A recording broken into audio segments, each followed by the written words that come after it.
बच्चों good afternoon. मैं पिछले कई वीडियोस में मैं आपको पढ़ा रहा हूँ subject predicate, parts of sentences. कैसा आप रियलाइज कर रहे हैं, कुछ समझ में आ रहा है?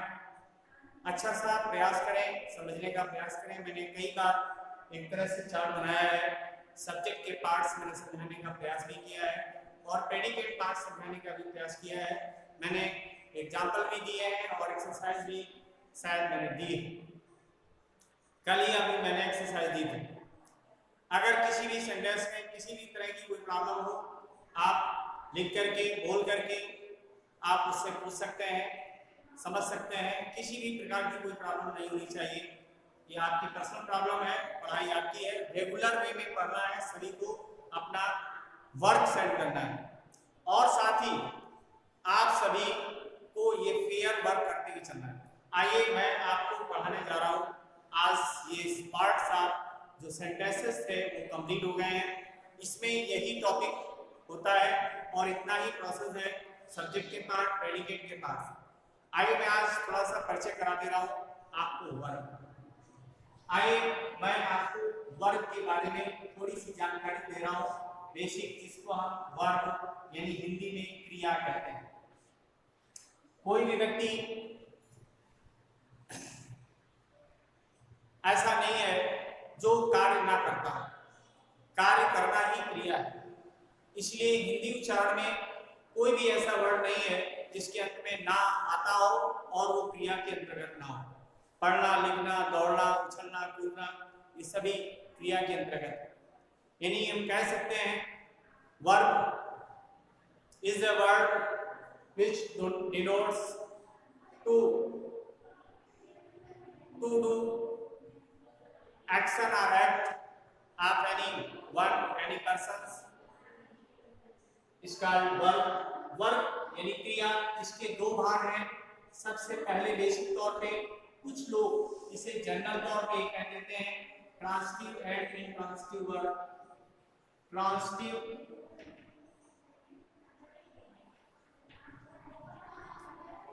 Intransitive verb.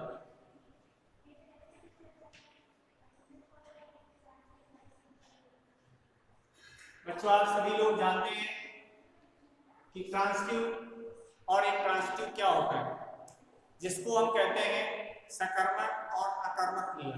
हिंदी में क्या कहते हैं? सकर्मक और अकर्मक क्रिया। सकर्मक क्या होता है और अकर्मक क्या होता है?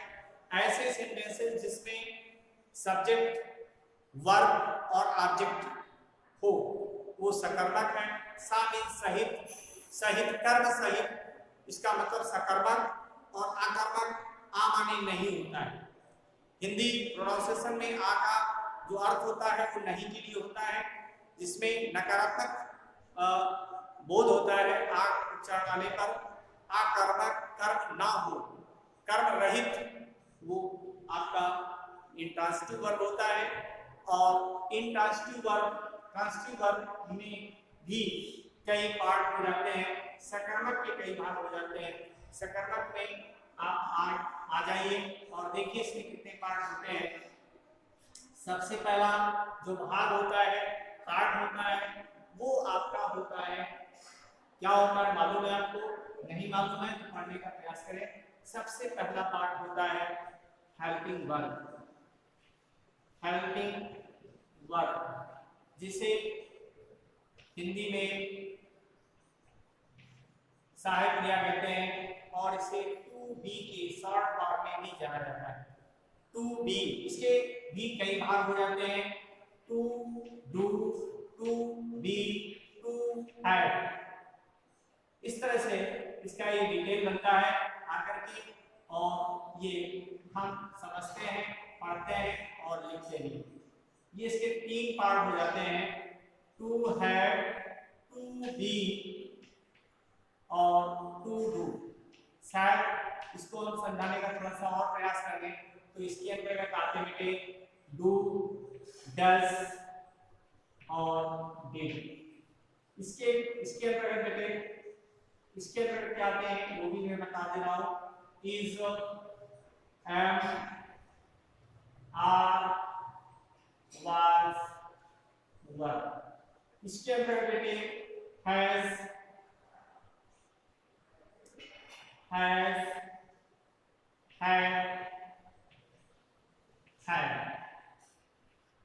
ये इसके अंदर है।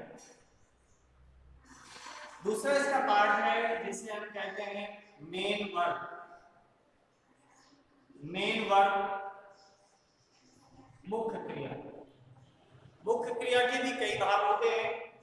इसके लिए देखिए मैं बता दे रहा हूं आपको। इसमें से वर्ब की फर्स्ट फॉर्म होती है, सेकेंड फॉर्म होती है, थर्ड फॉर्म होती है, फोर्थ फॉर्म होती है और फिफ्थ फॉर्म।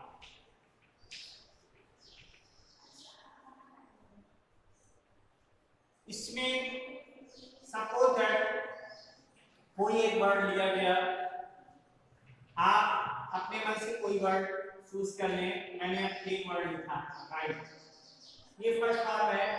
इसका सेकेंड फॉर्म होगा रोड और इसका थर्ड फॉर्म होगा रिटन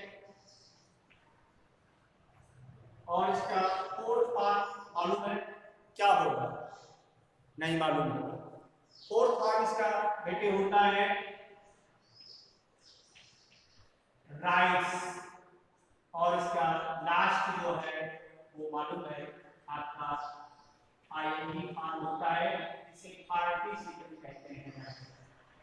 एक वर्ड मुझे मिला ये राइट और इसको इस रूप में लिखा गया, ये मेन वर्ब है, मुख्य क्रिया है। बात समझ में आ गई होगी। इसके बाद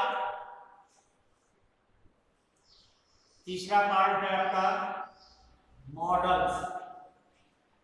मॉडल्स है, मॉडल्स में बहुत से वर्ड आते हैं। ये आप महसूस करते होंगे, जानते होंगे। मैं थोड़ा सा आपको हिंट्स दे रहा हूं और बताने का प्रयास कर रहा हूं।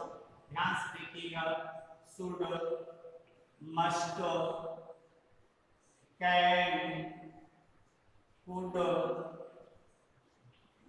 Would,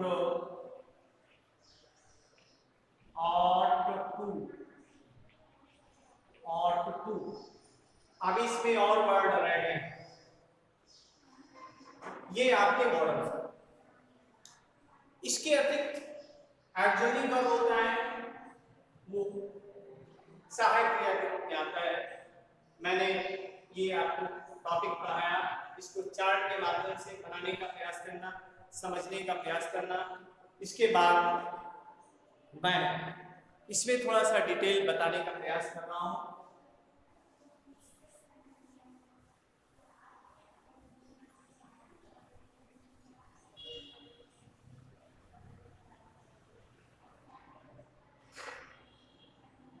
My dear student, you know that each parts of the grammar is very important to make a sentence, to write a sentence, to read a sentence, or to explain anything. So you should try to know about it. ये first मैंने step बताया आपको verb के बारे में। Verb कितना महत्वपूर्ण है और वर्ब में अगर आपको थोड़ी सी भी आप गलती कर देंगे तो सेंटेंस पूरा का पूरा गलत हो जाता है। इस पर आप फोकस करें, ध्यान से देखें, पढ़ें। एग्जांपल देखिए, सब्जेक्ट लिखा गया है आई सा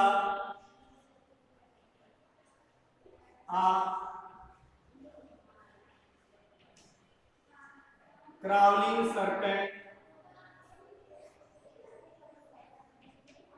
on the floor।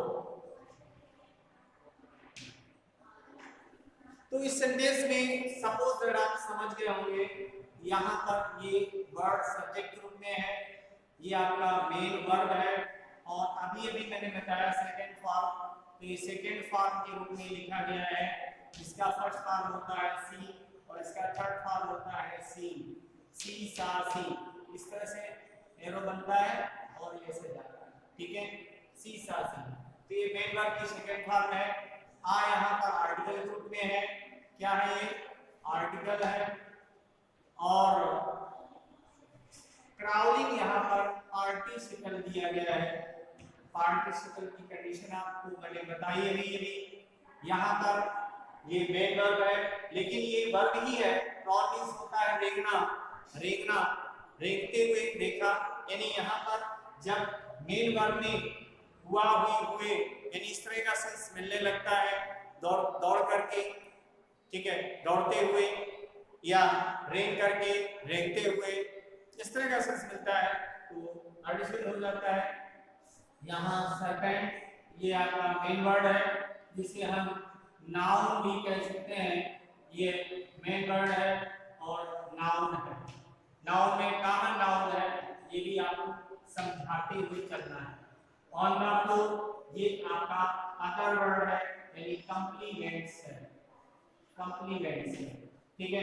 कॉम्प्लीमेंट्स में भी अगर आप चाहते हैं इसका पूरा बताया जाए तो सबसे पहले आप नोटिस डालिए कि ऑन आपका प्रीपोजिशन है, और प्रीपोजिशन के बाद बेटे यहाँ पर जो वर्ड आ रहा है द, ये आर्टिकल है, आर्टिकल है, और ये फ्लोर जो है आपका ये नाउन है। बात समझ आ रही? इस तरह से इसके इतने पार्ट हैं। तो यहाँ पर समझना है मेन वर्ब और पार्टिसिपल। पार्टिसिपल मेन वर्ब ये भी वर्ब का ही एक भाग है, जो पांचवें वर्ग के रूप में, पांचवें फॉर्म के रूप में लिखा जाता है, फिफ्थ वर्ग फॉर्म में लिखा जाता है। तो यहाँ पर मैंने ये समझाने का प्रयास किया है। ये आपका सब्जेक्ट है, शेष यहाँ से ही प्रेडिकेट पार्ट शुरू हो जाता है, जैसा कि मैंने अभी बताया पिछले इसमें टॉपिक में बताया आपको सब्जेक्ट और प्रेडिकेट। तो इसके सभी पार्ट आप समझ गए होंगे। इस तरह से पूरा कंप्लीट करना है, हर बच्चे को होमवर्क सेंड करना है। Okay, thank you.